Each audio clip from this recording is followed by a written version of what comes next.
Hello students, your प्रेड education में आपका स्वागत है। मैं हूं जितेंद्र त्यागी। तो ये आज की जो मेरी वीडियो है ये स्पेशली उन बच्चों के लिए है जिन्होंने बिहार पब्लिक सर्विस कमीशन का असिस्टेंट प्रोफेसर के जो रिटन एग्ज़ाम दिया था और उसके बेसिस पे उनका शॉर्ट लिस्ट हुआ है। तो अभी कुछ दिन पहले तो उन्होंने दूसरी ब्रांचेस के लिए शॉर्ट लिस्ट किया था, उनके इंटरव्यू कंडक्ट किए हैं। और अभी लेटेस्ट जो है जितने भी इलेक्ट्रिकल के बच्चे हैं और इलेक्ट्रॉनिक्स के बच्चे हैं, ठीक है, तो उनकी भी शॉर्ट लिस्टिंग अनाउंस कर दी है बीपीएससी ने।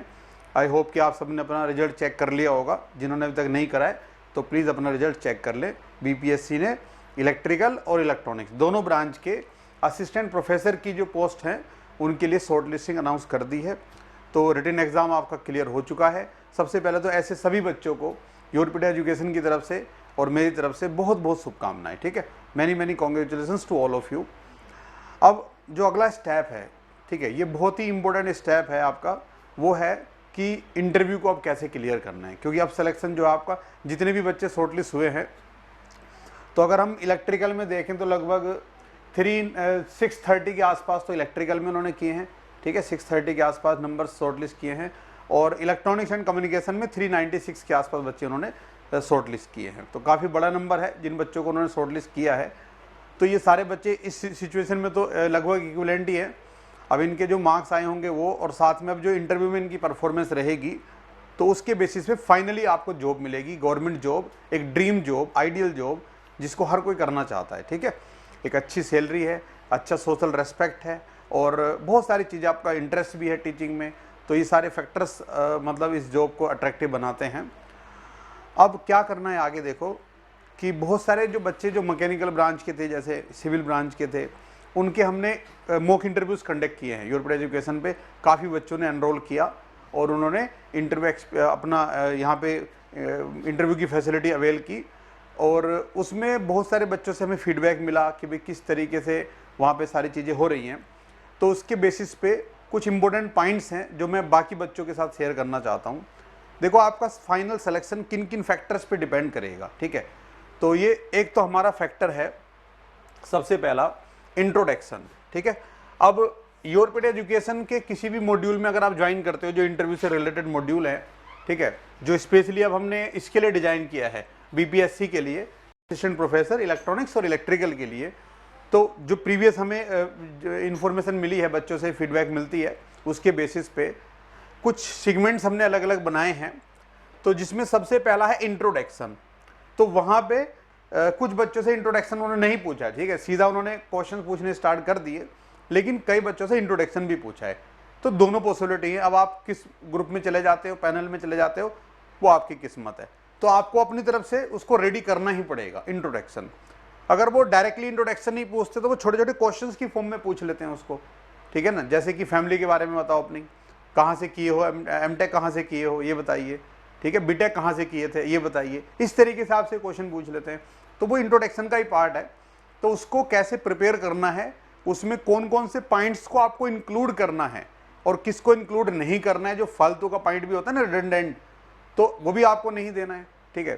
तो ये आपका एक इम्पोर्टेंट फैक्टर है, क्योंकि टाइम कम होता है, उसमें आप जितना कंटेंट की क्वालिटी रखोगे वो आपको उतना ही अच्छा रहेगा, ठीक। तो ये चीज़ें आपको, जो यूरोपिड एजुकेशन के मॉड्यूल्स हैं उसमें इंट्रोडक्शन के लिए आपके पास अलग सेशंस कंडक्ट किए जाते हैं। और इसमें इंट्रोडक्शन आपका लिया जाएगा, आप बोलोगे अपना इंट्रोडक्शन और उसके बेसिस पे आपको मेंटर फीडबैक प्रोवाइड करेगा, बताएगा कि भाई ये चेंज करो, इस पॉइंट में आप ये ऐड करो, ये मत ऐड करो, ठीक है, और इसका ये आंसर बोलना चाहिए आपको, जो सुटेबल होगा उसमें आपकी हेल्प की जाती है, ठीक है। उसके बाद जो दूसरा है एचआर पार्ट। तो एचआर पार्ट में बहुत सारे क्वेश्चन बनते हैं, स्पेशली जैसे कि भाई आप ये जॉब क्यों ज्वाइन करना चाहते हो, ठीक है, अगर ये जॉब नहीं मिलती है तो क्या, उसके अलावा क्या ऑप्शन है आपके पास, आपका लॉन्ग टर्म क्या ऑब्जेक्टिव है लाइफ का। तो ऐसे बहुत सारे क्वेश्चंस एचआर के अंदर इंक्लूड होते हैं। तो ये क्वेश्चंस एचआर, आपको एचआर के स्नैप्स मिलते हैं जिसमें आपका इंटरव्यू लिया जाएगा और फिर आपको फीडबैक उसके बेसिस पे दी जाएगी कि इसका ये आंसर सही नहीं, ये अच्छा रहेगा, ये अच्छा रहेगा। वो हमारे प्रेडिक्शंस हैं कि प्रीवियस हिस्ट्री के हिसाब से कि किस तरीके के आंसर्स बच्चे देते हैं, तो जिसको वो प्रेफर करते हैं, मतलब उनको अट्रैक्टिव लगते हैं वो आंसर्स, ठीक है। उस हिसाब से आपको ये प्लान तैयारी की जाएगी। उसके बाद जो पर्सनैलिटी वाला सेगमेंट है, पर्सनैलिटी वाले सेगमेंट में क्या होता है कि मतलब आप वहाँ पे कैसे बैठे हैं, आपके बैठने का स्टाइल, ठीक है, आपके बोलने का तरीका, ठीक है, आपके कॉन्फिडेंस लेवल, ठीक है, और आपका ड्रेसिंग सेंस, बहुत सारे फैक्टर्स होते हैं। तो ये सारी चीज़ें आपको गाइड की जाती है कि भाई आपको किस तरीके से ड्रेसअप करना है और किस तरीके से आपको वहाँ पे बिहेव करना है। तो कुछ आपको उसमें छोटे छोटे इनपुट्स दिए जाते हैं जिसके बेसिस पे आप अच्छा अपना प्रेजेंटेशन उस टाइम के लिए, जो आपका इंटरव्यू का ड्यूरेशन होगा 15-20 मिनट का, उस टाइम पर आप बेस्ट अपना प्रेजेंटेशन दे सकते हो। ठीक है, तो ये चीज़ें आपको यूरोपियन एजुकेशन के मॉड्यूल में प्रोवाइड की जाएंगी। अब आते हैं टेक्निकल पार्ट में। तो टेक्निकल पार्ट में देखो, ऐसा नहीं कि पूरा सब्जेक्ट पढ़ाया जाएगा आपको, नहीं, सब्जेक्ट नहीं पढ़ाया जाएगा। टेक्निकल पार्ट में हम स्नैप्स कंडक्ट करते हैं। स्नैप्स का मतलब छोटे छोटे आपके इंटरव्यूज़ होते हैं इंडिविजुअल सब्जेक्ट के। मान लिया आप इलेक्ट्रॉनिक्स के हैं और आपने अपना डिजिटल इलेक्ट्रॉनिक्स तैयार कर लिया, तो आप मेंटर का टाइम आपको दिया रहता है कि इस टाइम पे आप मेंटर की मीटिंग ज्वाइन करोगे। वो मेंटर आपको फिर आपका इंटरव्यू लेंगे डिजिटल इलेक्ट्रॉनिक्स का, उसके अलग अलग क्वेश्चंस आपसे पूछेंगे और उसके बेसिस पे फिर आपको वो बताएंगे कि भाई इसका ये आंसर आपने सीख दिया है, ये सही नहीं है, इसका ये आंसर है। इस तरीके से आपको फीडबैक प्रोवाइड की जाएगी। ठीक, और उसके बाद मान लिया आप इलेक्ट्रिकल के हैं तो मशीन का आपने दिया, पावर सिस्टम का आपने स्नैप दिया। तो इंडिविजुअल सब्जेक्ट के आपको स्नैप मिलते हैं, नंबर ऑफ स्नैप्स कितने होंगे वो आपका मॉड्यूल में लिखा रहेगा सारी चीज़ें। और फिर उसके अलावा मॉक इंटरव्यू, जिसमें पूरा कंप्लीट इंटरव्यू का रिहर्सल आपको कराया जाएगा।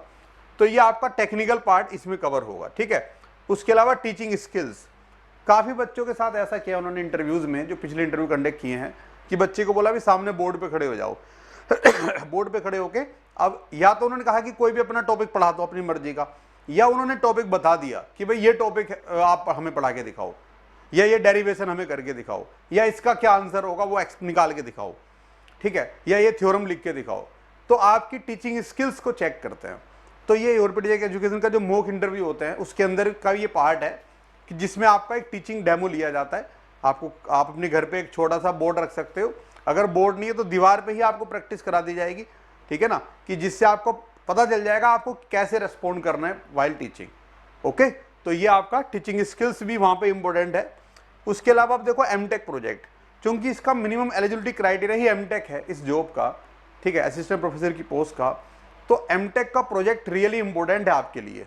ठीक है, अगर आप पीएचडी कर रहे हैं या पीएचडी कर चुके हैं तो पीएचडी से रिलेटेड चीज़ें भी वो पूछेंगे आपसे, बट मिनिमम एमटेक का प्रोजेक्ट तो आपसे पूछ ही सकते हैं। तो एमटेक का जो भी आपने प्रोजेक्ट किया होगा उसको आपको प्रिपेयर करना है अच्छे तरीके से।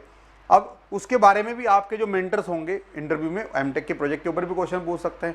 अब वो क्या क्वेश्चन पूछेंगे, रैंडमली होगा, आपकी प्रोजेक्ट के हिसाब से होगा, तो आपको पता चलेगा कि क्या चीज़ें आप लैक कर रहे हो, कहाँ पे कमी है, कहाँ पे अच्छा है। ठीक है, तो ये सारी चीज़ें मिला के अगर आप काम करोगे ऑब्वियसली आपको फ़ायदा होगा इंटरव्यू मॉड्यूल लेने का, ठीक है ना, और कुछ ना कुछ इंप्रूवमेंट आपके अंदर डेफिनेटली आएगा।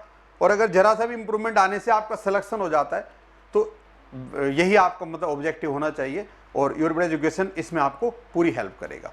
ओके, आई होप कि आप सभी को ये सारी चीज़ें समझ में आई होंगी।